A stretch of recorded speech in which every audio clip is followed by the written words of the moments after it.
Well, hey guys, welcome back to the farm. Today I figured I would just maybe give you a little bit of a tour around the place. If you've been following along, you've already seen the new shop and the new wood storage shed. Let's take a look inside the Quonset hut. Let's take a little bit of a look around the property. What do you think? Yeah. Hopefully the wind isn't too big of an issue. I do have the dead cat on my little bitty lav mic, but there's a bit of a wind. There's going to be a snowstorm blowing in this afternoon. Darn spring storms. So we'll see if we can get through this and if there's anything usable out of it. Let's go. So, walking into the hut, you can see the kid on a bicycle rolling around. That's some good narrating there, kid. Way back in the day, there's obviously a little workbench sitting here in the corner. The electrical is very ancient and very limited. I've got two light switches. One runs two bulbs up on the wall, and one runs a bulb way up high and back in that little bit of a room back there. Now, there's a slab here that's kind of in bad shape, but it is a slab. That's probably the first 12 or 15 feet of the floor here. Plenty of room for just stuff. You can see I've got the tractor. I've been parking my truck in here. A little bit of materials back in the corner. Hi. What do you have to say?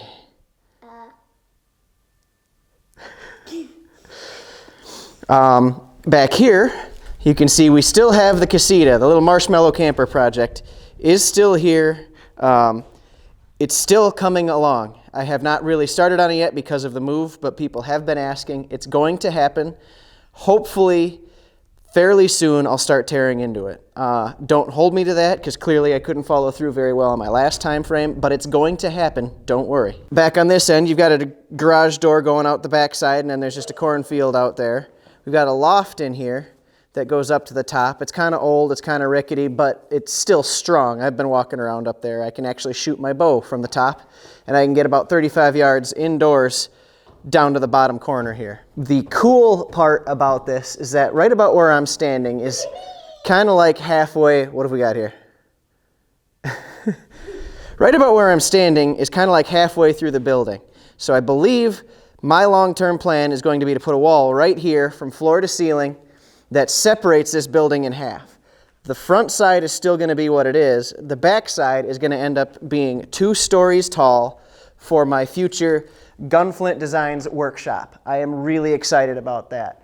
That's going to be so much more space than I have any idea what I'm doing with, but I'm sure we'll fill it up in a hurry.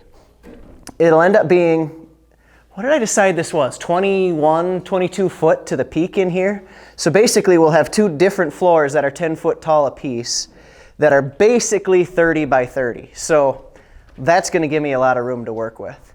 Now we might as well walk up to the loft just to see what it looks like from up there.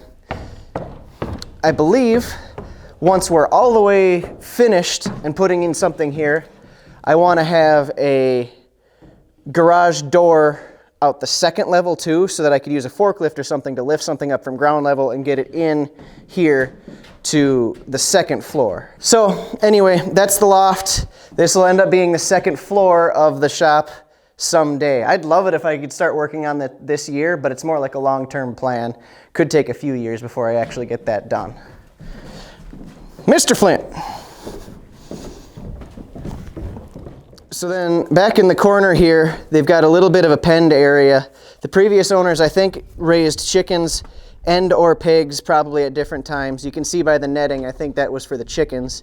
And then the old gutter feeding trough on both sides, and then just the steel sheeted pen back here, I think was for pigs. So all of this will end up getting ripped out eventually when we go to build the actual shop. But for now, who knows?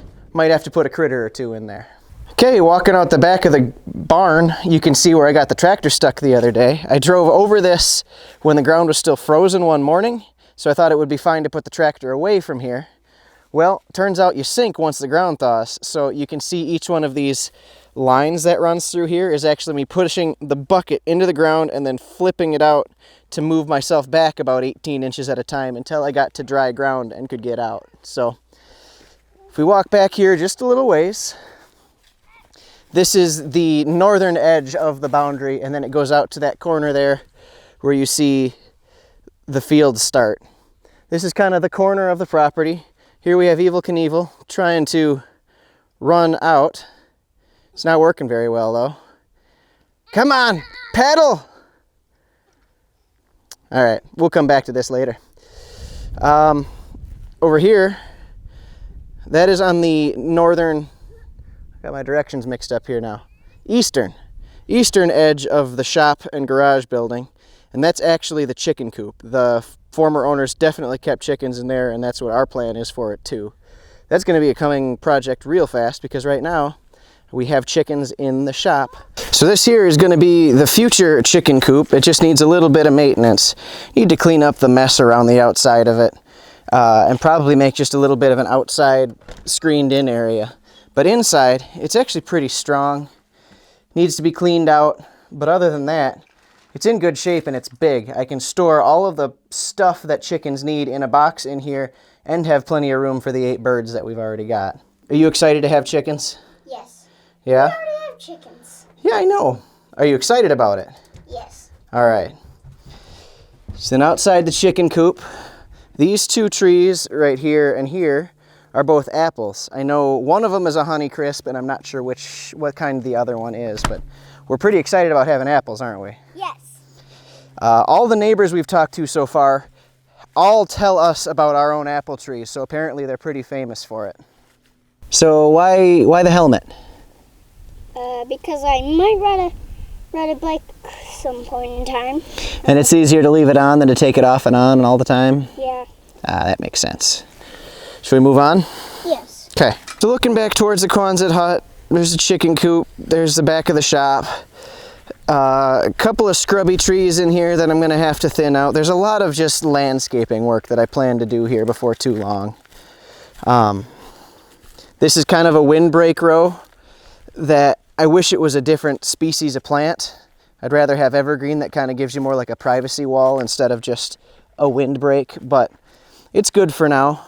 This is I think they called it a potting shed. They did little potted plants and stuff in there. You can see I've already turned up the dirt a lot. I've cut out a couple of scrub bushes, a couple of tiny little junk trees, and started trying to flatten it. A project I want to get done real soon here is to jack that shed up, put some skids underneath it, and drag it away and get it out of this spot because it's kind of an eyesore this close to the house, and I would really like to put maybe a fire pit or something into this general area for us to hang out at. So shed's got to move. It's in good enough shape though. I don't want to just destroy it and get rid of it. Now I love this covered porch part of the house and then the side deck over here, but I also really want to rip it out and start building in a mega porch that ties the two together. So I want it to have a big corner deck that comes all the way out and around and ties back into that far corner. Here's an interesting thing to note. If you look at the side of the house, actually going down into the basement, it's very clear they've had water problems in the past. Like actual standing water in the basement. They've got a double sump pump set up. Just different things to try to alleviate the water that's already inside. And just looking at the house itself, I think I can stop all of that before the water ever gets in. First of all, this side doesn't have any gutters, so all the water just rains off the roof and drops straight down. Then if you look down at the foundation level, all the ground actually slopes towards the foundation. So the water is not running away, the water is running towards the house, diving straight down, and then somehow seeping in through the sides. So if I do a good job landscaping and add some gutters, I think we might completely solve the water problem, and then I can actually finish the unfinished basement. All right, an unpleasant story. So we lived in here for 3 days, and then I went to Workbench Con. And in the week that I was gone, at some point the furnace died. My wife wasn't staying here at the time, she was still staying with her folks. So the house in the end of February was without heat. Now we didn't blow any pipes, thankfully, but our furnace was absolutely dead. So within a week of owning the house, we had to buy it a new furnace. And the plumbing company that we worked with also said our air conditioner was about to die and we could get a much better deal on the air conditioner if we bought them in tandem, because then they did all the plumbing at one time and it was a lot less labor and a lot fewer trips for them to come out here and do it. So shopped around, liked the first people we talked to really, and ended up getting a new air conditioner and new furnace, which stinks, but now we don't have to worry about it for probably 20 years. Moving on. All right, big kid. What kind of tree is Flint over there sniffing right now? Catalpa. A what? Catalpa. A Catalpa tree? Mm-hmm. So what's interesting about a Catalpa tree? Because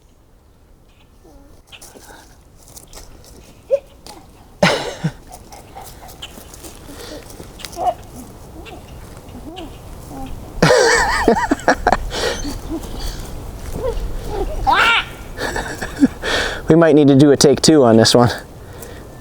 So he's trying to pull off a seed, and I think they've pulled off all of the ones that they could already reach, so now it's getting a little bit more difficult. So I might have to get over here and help. All right. this big of seeds. So that's the seed for a catalpa tree? Mm-hmm. And what kind of leaves does a catalpa tree have? This? Leaves, that's the seed. Are they huge? Yes. When I was a kid, we'd call them elephant ear trees because the leaves were, hold your hands out like a dinner plate.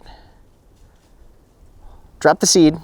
Hold your hands out like the size of a dinner plate. Show me how big a dinner plate is. Mm-hmm. Here, you hold the camera. Okay. So the catalpa tree's leaves are gigantic. They get huge, and I don't really know if there's a benefit to the tree or even a negative to the tree. They're just not that common, but they're kind of cool, so I'm really glad to have a nice one in the yard. Good camera work. Thanks.